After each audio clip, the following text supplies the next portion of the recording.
Hello humans, it's just Martine and it's January 1st, 2020, which means it is officially the start of a Bookworm's New Year's Readathon.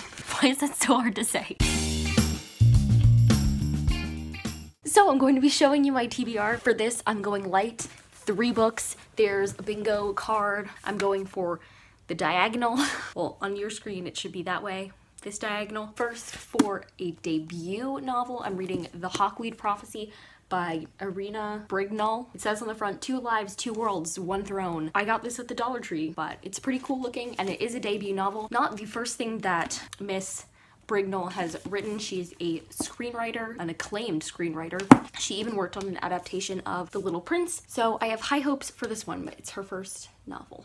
And it's blurbed by Laini Taylor, Kendara Blake, all those types of cool people whose books I haven't actually read, but who are quite well known. Excited about that. For the prompt to read a book you meant to read in 2020, I have The End of Alice by A.M. Holmes. This is a book about a pedophile. That's pretty much all there is to say about this, except that this was sent to me to read by my great friend here on YouTube, Natalie Locke, because she read it and we came to agreement that as a forensic psych student and a person just generally interested in psychology, I would find this story interesting. So she was kind enough to send it my way, and I look forward to be able to share my thoughts with you and her. So this is on there.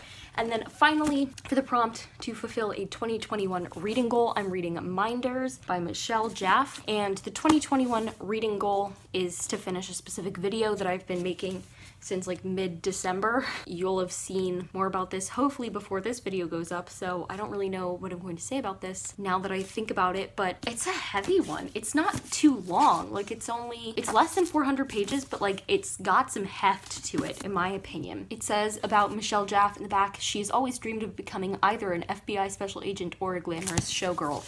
So this promises to be interesting. I think this is just a book about reading someone's mind. A futuristic, probably dystopic novel. Those are my 3 reads, and I'm probably maybe only going to start Minders today out of all of them, because if you've seen my New Year's reading challenge, you know I finished 8 books today. I didn't read all of them, but it was still quite a bit of reading, and so I am tired of reading. And it's also the afternoon. It's like 3 p.m. so we'll see if any of this gets read, but I wanted to intro this vlog and say hello.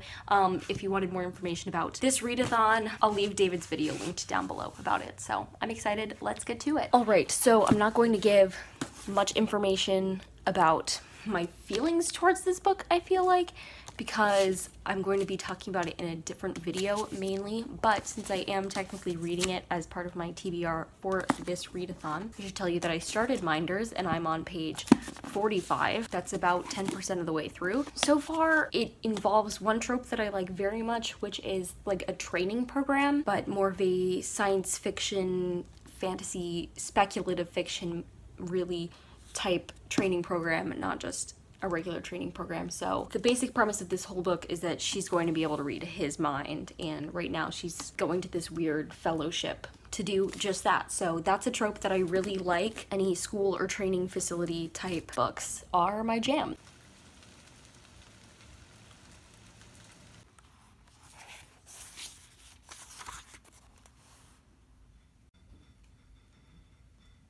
I just wanted to come and quickly update this vlog because I'm halfway through my first read of the readathon, Minders by Michelle Jaffe. So far, I think it's good. Something just happened that I don't appreciate, but that is for my own really weird reading preferences, and we're not gonna get into that now. But so far, the concept is really intriguing, also really weird. The basic idea of the fellowship is there's this technology called stasis that can enter you into this state they call syncope, with a Y, not an E. Syncope with an E at the end is fainting.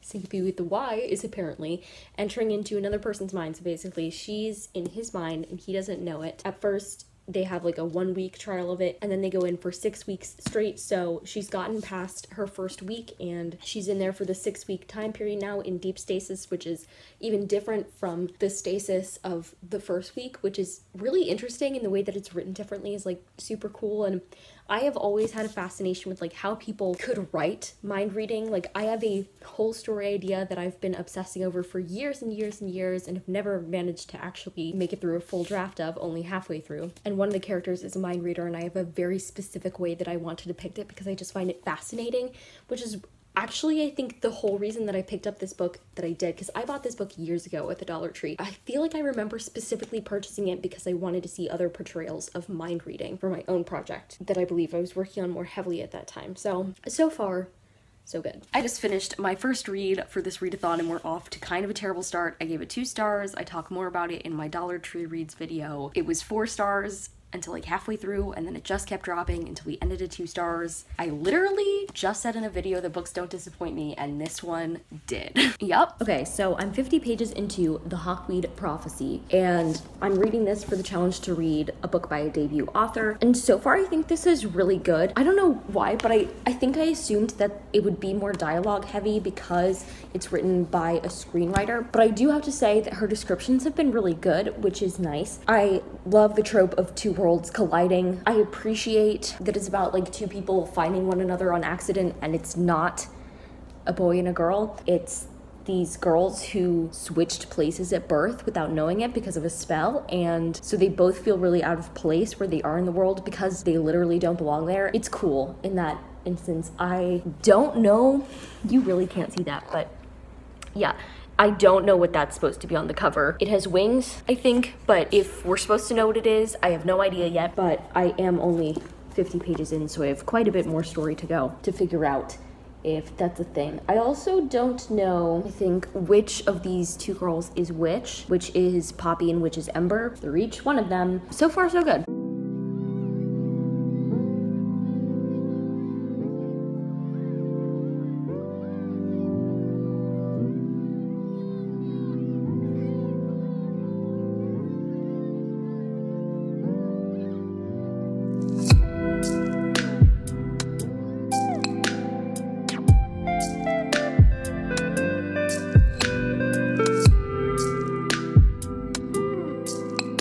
It's January 14th, and I just finished The Hawkweed Prophecy by Irina Brignol, which for this readathon was a challenge to read a debut novel, and I gave it 2.5 out of 5 stars. It was okay. I really don't know what else to say with it. Again, like blurbed by awesome people on the back. Not that I've read those people's books, they're just very well known on BookTube. I don't know, maybe this just wasn't the book for me. I thought the specific coven and the way that the witchcraft worked was pretty interesting. I think one thing that I never find believable about many fantasy stories is how quickly the protagonist becomes accustomed to this weird and wonderful world that they are suddenly thrust into, specifically how quickly they often learn and master magic, often even better than people who have been studying it their whole lives. And that's not just an innate power thing. There are textbooks and books and things that you have to memorize, and they for some reason learn them really fast. So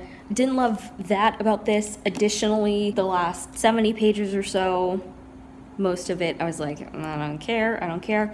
The big confrontation was like, it was okay. It was a pretty fun read, and now it's done. So on to our final book for this readathon, which is The End of Alice by A.M. Holmes, which ironically, as it's the last one for this readathon, is the one that is a book you meant to read in 2020. So, like 15 or 16 books into 2021, here I'm finally going to read it. I'm about 20% of the way into The End of Alice, and I have some thoughts that I want to share. First of all, the writing style is very unique. It's kind of stream of consciousness. At first, I was like, oh, I don't know if I'll be able to keep up with it. But there are parts where it like flows and it feels more natural, but it is still something that I'm getting used to. I'm interested to see where the plotline goes. So far the main character is just, he's been in prison for 23 years, and there's this 19-year-old girl who has been corresponding with him for the last little while through letters, and they share some mutual illegal interests. So I'm interested to see where this goes. It's interesting that like sometimes the main character imagines the girl's perspective, like he reads her letters and then he kind of imagines things in his mind. It's very weird so far, but I was expecting that. I wasn't necessarily expecting the writing to be so weird. This style of writing fits with what I think this author is trying to do. So it's good so far. Oh, it's also the 15th. It's January 18th, and I just finished The End of Alice by A.M. Holmes. I'm giving it 3 out of 5 stars. I am conflicted over the rating for this book. I settled on 3 stars, but like I have more thoughts than just that. So on the one hand, part of me really wanted to give it a low rating because it was literally the most disturbing thing I've ever read in my whole life.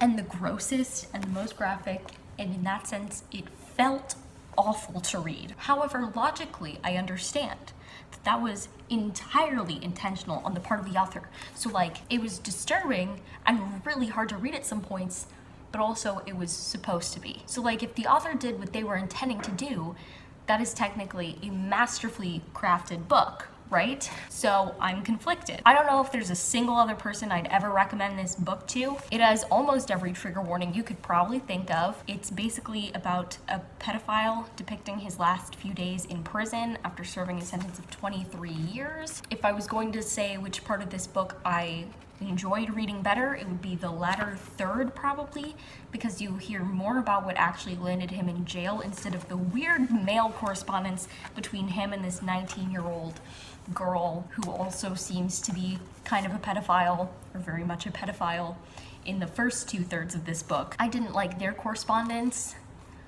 in the slightest. I feel like there is a difference between something being graphic and sick and psychological in ways and thus being interesting. There were some times I would be reading and I would literally have to close the book and put it down and watch something funny because I just couldn't take it. If that is the kind of thing you like reading, no judgments from me, then I would recommend this book to you. If a simple, less graphic thriller will be better for you, I don't recommend that. This was very interesting from a psychological perspective. The person who lent me this book talked about it on her channel and she was mentioning how interesting it was from a psychological perspective. I completely agree for a couple of reasons. One, just the criminal intent in this specific book, interesting. From like a forensic psychological perspective, I can't necessarily speak to the accuracy of it. There was psychological stuff going on for sure. I can't even form coherent thoughts about this. I'm distressed. Like in some ways, the latter third, which should be even more disturbing, was less disturbing for me because it just was. I don't know how to explain it. If you've read this book, I would love to know if you know what I mean. Because I don't even know if I know what I mean. Like the last third was far more bearable to read and horrific stuff happens during the last third. I'm not gonna say it doesn't, but it was easier to read than the first 2/3 for me. I don't know why. Additionally, the voice in this, I think I mentioned it before, is like really weird, which only adds to the weirdness and the psychology of the main character and the eeriness of the whole situation involved in this book. I'm glad I got to read this. Like, I was right that I'd find it intriguing, but people are not playing when they say that this is disturbing. Like, I have read things that people call disturbing, and I'm like, whatever, it's fine. This was outrageously disturbing. Just bear that in mind if you have any interest in this book. And I was reading this with the goal of reading a book that you meant to read in 2020. So with that, I finished all 3 books that I meant to read for this readathon, and I'm going to end off this video here. If you liked it, go ahead and give it a big thumbs up and comment down below. Did you participate in this readathon? If you didn't, which of these books do you find most intriguing? And subscribe for more reading, writing, and college lifestyle content. And until next time, bye humans, bye!